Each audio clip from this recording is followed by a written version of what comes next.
Good morning, ladies. Happy Thursday. I hope you are well and this message finds you okay.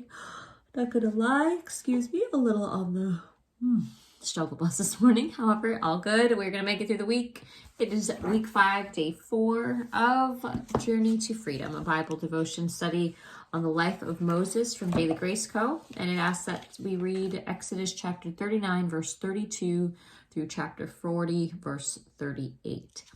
And today's topic of discussion is building the tabernacle. And today's devotion goes like this.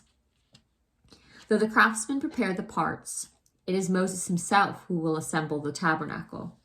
Scholars point out the similarities between the creation account in Genesis chapter 1 and 2 and the construction of the tabernacle. Moses echoes God's creative work when he formed the universe. At that time, God established the Garden of Eden as his sacred space where he would dwell with mankind. Faithful to his covenant commitment, God now, through Moses, is again establishing his holy kingdom and dwelling place on earth. Moses begins with assembling the Holy of Holies, the innermost part of the tabernacle. Moses installs the Ark of the Covenant, a gold-covered wooden chest. Inside the chest, he puts the 10 Commandments in a jar of manna. The 10 Commandments represent the Lord's enduring words, and the manna represents his divine provision. He places the mercy seat on the Ark of the Covenant. The golden mercy seat has sculptures of the 2 cherubim facing each other.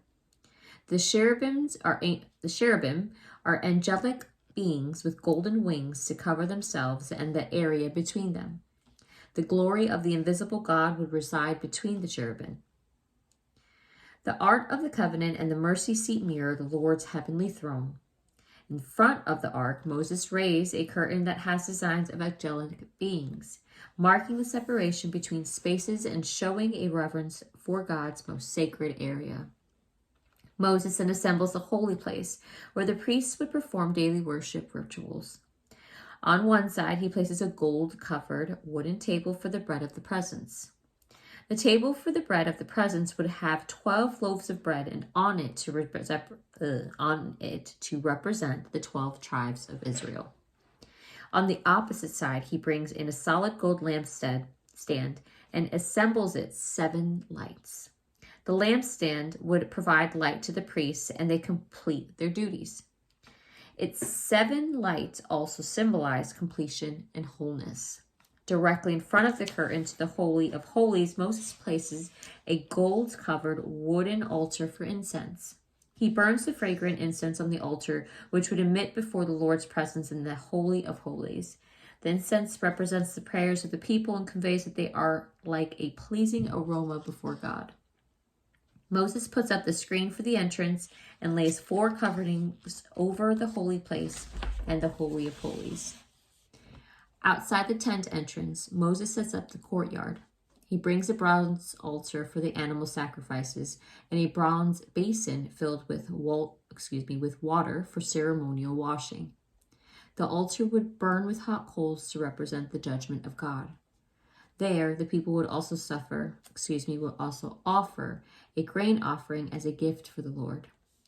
At the basin, the priests would need to wash before and after their duties. This action symbolizes the need to be cleansed from the impurity of sin. Next, Moses takes oil and anoints every part of the tabernacle. Like God blessing his creative work in Genesis chapter 1 and 2, Moses blesses the tabernacle and makes it holy or set apart for the Lord's glory. Moses also anoints Aaron and his sons for his priesthood and clothes them with the holy garments. He inaugurates their permanent priesthood, a sign that God is committed to making the people his own possession. References Exodus chapter 19, verses 5 through 6. When Moses finishes, a thick cloud descends and covers the area. In all his majesty and splendor, the glory of God fills the tabernacle. He is no longer hidden by a pillar of cloud or fire. God is fully revealed in the Holy of Holies, but Moses is unable to enter. Entering the awe-inspiring presence of God still requires just payment for sin. Only the priest can enter the Holy of Holies one day of the year after adhering to specific worship standards. Moses is so close to the fullness of God, but his sin still keeps him far away, preventing complete intimacy with his Creator. Though the tabernacle is a remembrance of the Garden of Eden, it has limitations. But the tabernacle also points to a future of hope. Moses remembers God's redemptive promise to Adam and Eve and looks forward to the Son who will come to establish God's true kingdom and will fully restore all things to himself. Even though Moses was the chosen deliverer, he was still not able to enter into the full presence of God. Moses looked to the true high priest who would accomplish what the tabernacle represented. Jesus is the true high priest, fully God and fully man, who is the perfect sacrificial grain and incense offering before the Lord. Like the 12 loaves of bread in the tabernacle, he is our representative who gives us his righteousness. Shown through the basin for ceremonial washing, he is the only one who is completely pure and without sin. Seen in the Holy of Holies, Jesus is the fulfillment of God's law. He is our bread of life, and he possesses the fullness of God. His death ripped the curtain in two, and by his blood we can enter the holiness of God without hesitation.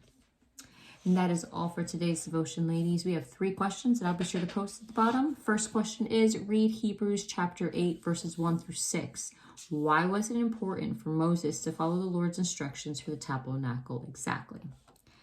Second question, read Colossians chapter 1, verses 19 through 20, and Hebrews chapter 10, verses 19 through 22.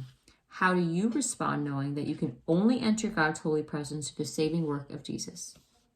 And lastly, what specific ways can you exercise more boldness as a redeemed child of God? And that is all for today's devotion, ladies. I hope you enjoyed it as much as I do. If you'd like to talk about it, send me a message. Let's get this day going. Be bright, be blessed. Bye.